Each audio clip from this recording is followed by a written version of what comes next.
ৰাজ্যিক কেবিনেটৰ সিদ্ধান্ত নামৰূপ সাৰ কাৰখানা চতুৰ্থ গোটৰ বাবে 40% ধন বিনিয়োগ কৰিব ৰাজ্য চৰকাৰে উৎফুল্লিত নামৰূপবাসী পুনৰ প্ৰাণ পাই উঠিব মৃতপ্ৰায় নামৰূপ অৱশেষত স্থাপন হ'ব উত্তৰ পূবৰ গৌৰৱ নামৰূপ সাৰ কাৰখানাৰ চতুৰ্থ গোট নামৰূপ সাৰ কাৰখানাৰ চতুৰ্থ গোট স্থাপনৰ কেবিনেট অনুমোদন মুখ্যমন্ত্ৰী ডক্টৰ হিমন্ত বিশ্ব শৰ্মাৰ নামৰূপ সাৰ কাৰখানাৰ 40% অংশীদাৰিত্ব ল'লে ৰাজ্য চৰকাৰে বৃহস্পতিবাৰে অনুষ্ঠিত ৰাজ্য চৰকাৰৰ কেবিনেট বৈঠকত নামৰূপ সাৰ কাৰখানাত 40% বিনিয়োগৰ সিদ্ধান্ত গ্ৰহণ কৰে মুখ্যমন্ত্ৰী ডক্টৰ হিমন্ত বিশ্ব শৰ্মাই নামৰূপ সাৰ কাৰখানাৰ চতুৰ্থ গোট স্থাপনৰ বাবে আৱশ্যক হ'ব 10,601 কোটি টকা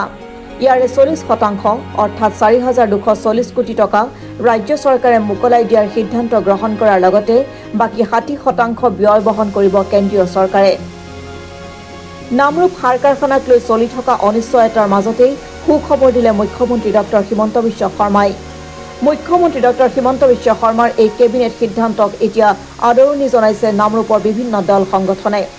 কেৱল ঘোষণাতে সীমাবদ্ধ নাৰাখি মুখ্যমন্ত্ৰীয়ে নামৰূপ সাৰ কাৰখানাৰ চতুৰ্থ গোট বিষয়টো কাগজে কলমে আগুৱাই লৈ যোৱাৰ বাবে মুখ্যমন্ত্ৰীৰ শলাগ লয় সাৰ কাৰখানাৰ শ্ৰমিক ইউনিয়নে ইফালে মৃতপ্ৰায় নামৰূপ সাৰ কাৰখানাক পুনৰ উজ্জীৱিতকৰণৰ বাবে মুখ্যমন্ত্ৰীয়ে গ্ৰহণ কৰা এই পদক্ষেপক কৃতজ্ঞতা আৰু ধন্যবাদ জ্ঞাপন কৰিছে নাহৰকটীয়াৰ বিধায়ক তৰংগ গগৈয়ে আগন্তুক এমাহৰ ভিতৰত সাৰ কাৰখানাৰ যাৱতীয় কাম কাজসমূহ মুখ্যমন্ত্ৰীয়ে আগুৱাই নিব বুলিও তেওঁ জানিবলৈ দিয়ে কথাটো হ'ল দীৰ্ঘদিন সময় নামৰূপবাসীৰ এটা আশা আছিল নামৰূপ সাৰ কাৰখানাৰ নতুন গোট স্থাপন হওক নামৰূপ ফ'ৰ্ট স্থাপন হওক দীঘলীয়া সময় নামৰূপৰ দল সংগঠন নামৰূপৰ ৰাইজে আন্দোলন কৰিছে আৰু নামৰূপত এটা বিশেষ এটা ৰাজনৈতিক পৰিৱেশ চলি আছিল আৰু আমি দেখিব পালোঁ এই দীঘলীয়া সময়ত নামৰূপবাসীৰ আশা ভাগিবলৈ আৰম্ভ কৰিছিল আৰু এই তেনে সময়তে অসমৰ মুখ্যমন্ত্ৰীগৰাকীৰ নেতৃত্বত থকা অসম কেবিনেটে সিদ্ধান্ত গ্ৰহণ কৰিছে যে নামৰূপ সাৰ কাৰখানাৰ চতুৰ্থ গোট স্থাপনৰ কাৰণে তেওঁলোকে 40% বিনিয়োগ কৰিব আমি নামৰূপবাসী আনন্দিত হৈছোঁ কাৰণ আজিৰ তাৰিখলৈকে কাগজ কলমৰ কাম যি কথা আমি কৈ আছিলোঁ যে কাগজ কলমৰ কাম হ'ব লাগে কাগজ কলমে কৰি দেখাব লাগে কেৱল ঘোষণাত ৰাখিব নালাগে সেই তাৰ পৰিৱৰ্তে কাগজ কলমৰ কাম হৈছে কাগজ কলমেৰে কৈছে যে কেবিনেটে 40% ল'ব আৰু আমি জানিব পৰা মতে কেন্দ্ৰীয় চৰকাৰে 60% বিনিয়োগ কৰাৰ পাছত 40% কোনে বিনিয়োগ কৰিব সেই বিষয়টোক লৈ এটা টনা আজোৰা চলি আছিল তাৰ বাবে এই বিষয়টো ইমান দিন গেথেলা মাৰি আছিল আৰু সেই সমস্যাটো সমাধান কৰিবলৈ আমি শেহতীয়াভাৱে দেখিছিলোঁ অসমৰ মুখ্যমন্ত্ৰীগৰাকীয়ে কেন্দ্ৰীয় মন্ত্ৰীসকলৰ দুৱাৰে দুৱাৰে গৈছিল তেওঁ মাননীয় মুখ্যমন্ত্ৰী হিমন্ত বিশ্ব শৰ্মা ডাঙৰীয়াই কেন্দ্ৰীয় সাৰ মন্ত্ৰী তথা ভাৰতীয় জনতা পাৰ্টীৰ ৰাষ্ট্ৰীয় সভাপতি জে পি নাড্ডা ডাঙৰীয়াক সাক্ষাৎ কৰিছিল তেওঁ তাৰ উপৰিও তেওঁ বিত্তমন্ত্ৰী ডাঙৰীয়ানিকো তেওঁ সাক্ষাৎ কৰিছিল আৰু তাৰ পাছত তেওঁ এটা সিদ্ধান্তলৈ আহিছিল যে যি 40% বিনিয়োগ কৰিবলৈ মানুহ নাছিল সেই 40% বিনিয়োগ অসম চৰকাৰে কৰা সিদ্ধান্ত অসম চৰকাৰে বিনিয়োগ কৰাৰ সিদ্ধান্ত ল'লে আৰু তাৰ বাবে বিষয়টো আগবাঢ়িব বুলি আমি আশাবাদী আৰু গতিকে ইয়াতে ক'ব লাগিব যে যোৱা বিধানসভা ইলেকশ্যনৰ সময়ত মাননীয় মুখ্যমন্ত্ৰীগৰাকীয়ে নামৰূপলৈ আহি কথা দিছিল যে নামৰূপ সাৰ কাৰখানাক চতুৰ্থ গোট স্থাপন কৰিবলৈ তেওঁ কাম কৰিব আজি সেই প্ৰতিশ্ৰুতি তেওঁ আখৰে আখৰে পূৰণ কৰিবৰ বাবে তেওঁ পদক্ষেপ গ্ৰহণ কৰিছে যি আজি তাৰিখলৈকে অসম চৰকাৰে এনেধৰণৰ পদক্ষেপ লোৱা আমি দেখা নাছিলোঁ প্ৰথমবাৰৰ বাবে অসম চৰকাৰৰ কেবিনেটে সিদ্ধান্ত ল'লে যে 40% ইয়াত বিনিয়োগ কৰিব আৰু তাৰ লগে লগে আৰু এটা কথা আমাৰ স্থানীয় যিগৰাকী বিধায়ক তৰংগ গগৈ ডাঙৰীয়াকো আমি ধন্যবাদ জ্ঞাপন কৰিছোঁ কাৰণ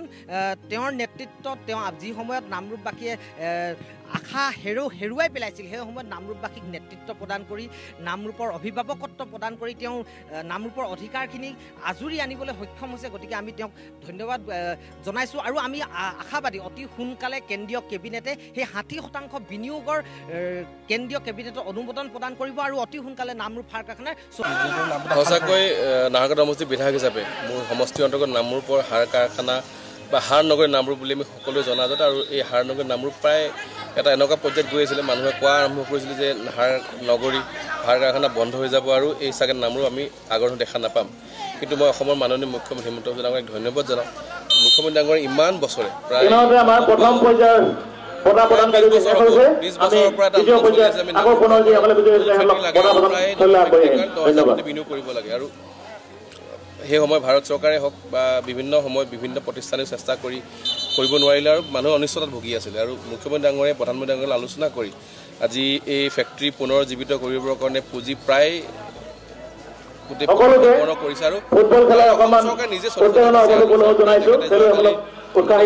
কেবিনেট ঘোষণা কৰি নিজৰ অসম চৰকাৰ স্থিতি প্ৰকাশ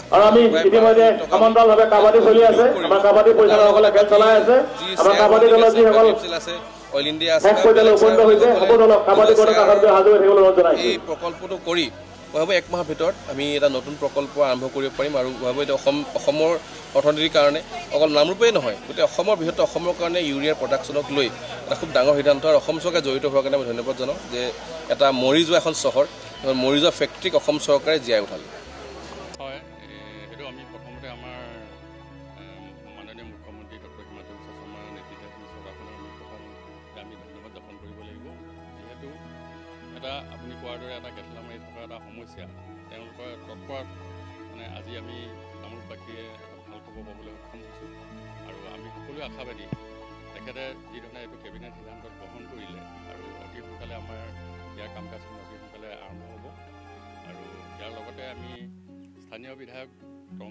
শ্ৰীযুত তংগ গগৈ ডাঙৰীয়াকো আমি ধন্যবাদ জ্ঞাপন কৰিব লাগিব তেখেতৰ নিজৰ উদ্যোগত ইমান কষ্ট কৰি তেখেতে এই আমাৰ নামৰূপৰ হৈ তেখেতে যিখিনি বাৰ্তা ওপৰলৈ লৈ গৈ আজি অতদিনে কষ্ট কৰি আজি আমাক ভাল ৰিজাল্ট এটা দেখুৱালে তো তেখেতকো আমি আমাৰ নামৰূপবাসী হিচাপে আমি তাক ধন্যবাদ জ্ঞাপন কৰিছোঁ আৰু আমি সকলোৱে আশাবাদী যিটো মৃতপ্ৰায় সাৰ কাৰখানা আমাৰ ধৰক সাধাৰণ জনতাৰ এটা কল্পনা অতীত আছিল যে এই কাৰখানাটো হয়তো এদিন মৃতপ্ৰায়ৰ পৰা মৃত হ'বগৈ কিন্তু আজি আমি যিটো কালি সিদ্ধান্তটো আমি গম পোৱাৰ পিছত আমাৰ নামৰূপবাসীৰ মাজত যথেষ্ট উৎসাহ আহিছে আৰু সকলোৱে মানে এই উৎসাহত কালি আমি ইয়াত সকলোৱে ৰাইজে মিলি আমি এটা বিজয় উল্লাসো আমি কালি উদযাপন কৰিছিলোঁ আমি যেতিয়া ৰাইজসকলৰ মতামতবিলাক শুনিছিলোঁ তেখেতলোকে যথেষ্ট ভাল পাইছে আৰু আগে পিছে আমি এই ফেক্টৰীটোৰ মুখতো আমি আগতেও ধৰ্ণা বা প্ৰতিবাদ আমি শুনো কিন্তু এই ক্ষেত্ৰত মানে ক'বলৈ গ'লে কেতিয়াবা মানে কি এই ইলেকশ্যনৰ সময়ত নিজৰ ভোটৰ অংকৰ কাৰণে মানে কিছুমানে আহি ইয়াত প্ৰতিবাদ কৰেহি কিন্তু কাৰখানাৰ স্বাৰ্থত তেওঁলোকে আজিলৈকে কৰা আমি গম পোৱা নাছিলোঁ কিন্তু আমাৰ চৰকাৰৰ ডক্টৰ হিমন্ত বিশ্ব শৰ্মাৰ দেৱৰ নেতৃত্বত চৰকাৰখনে যি পদক্ষেপ আজি গ্ৰহণ কৰি দেখালে তো আমি নামৰূপবাসী হিচাপে তেখেতক পুনৰবাৰ ধন্যবাদ জ্ঞাপন কৰিছোঁ আমি আমাৰ ৰাজ্য চৰকাৰক বিশেষভাৱে আমাৰ সন্মানীয় আমাৰ মুখ্যমন্ত্ৰী ডাঙৰীয়া হিমন্ত বিশ্ব শৰ্মা ডাঙৰীয়াক আমি বিশেষভাৱে আমাৰ কেৱল মাত্ৰ নামৰূপবাসীৰ ৰাইজ নহয় আমাৰ উত্তৰ পূৰ্বাঞ্চলৰ সকলো ৰাইজে আমালৈ শুনাশুনিও কৰিছে আমি শ্ৰমিক ইউনিয়নৰ ফালৰ পৰা তেখেতক ধন্যবাদৰ পাত্ৰ হিচাপে আমি ৰাখিছোঁ কাৰণ কেলৈ তেখেতৰ ওপৰত আমাৰ আস্থা আছে আৰু সঁচা অৰ্থত ক'বলৈ গ'লে আগতে অসম চৰকাৰৰ এনেকুৱা কেবিনেট সিদ্ধান্ত গ্ৰহণ কৰা নাছিলে এনে মৌখিকভাৱে বহুতে কৈছিলে আৰু কেন্দ্ৰীয় চৰকাৰৰ কেন্দ্ৰীয় সিদ্ধান্ত এবাৰ খালি ইয়াত বিচলিত হৈছিল কিন্তু এইবাৰ যিহেতু আমাৰ বিশ্বাস মাননীয় মুখ্যমন্ত্ৰী ডাঙৰীয়াৰ ওপৰত তেখেত এজন বহু আমাৰ ওপৰত আস্থা থকা ব্যক্তি গতিকে আমি তেখেতক ধন্যবাদ জ্ঞাপন কৰিছোঁ যিহেতু এইবাৰ অসম চৰকাৰৰ কেবিনেট সিদ্ধান্ত হৈছে গতিকে আমি আশাবাদী যে নামৰূপ ফ'ৰ্টটো অতি সোনকালে তেখেতৰ দ্বাৰা কেন্দ্ৰীয় চৰকাৰৰ যোগেদি আমালৈ আহিব আমাৰ ভাল এটা শুভবাৰ্তা আমি পাম বুলি অসমবাসী ৰাইজে গৌৰৱান্বিত হৈছোঁ আৰু লগতে আমি কেৱল মাত্ৰ এইটো অসমৰ বা নামৰূপৰ নহয় এইটো নৰ্থ ইষ্টৰ এটা গেছ ভিত্তিক প্ৰকল্প এটা গতিকে এই নৰ্থ ইষ্টৰ গেছ ভিত্তিক প্ৰকল্পটো যিহেতু কৃষক সমাজৰ লগত জড়িত গতিকে আমাৰ মুখ্যমন্ত্ৰী ডাঙৰীয়া কৃষক সমাজক যথেষ্টখিনি আগবঢ়াই নিব বিচাৰিছে গতিকে তেখেতৰ ওপৰত আমাৰ আস্থা আছে অতি সোনকালে তেখেতৰ এই শুভবাৰ্তাটো আমি কেন্দ্ৰীয় চৰকাৰৰ ফালৰ পৰা আমি বাৰ্তা লাভ কৰিম বুলি আশাবাদী আমি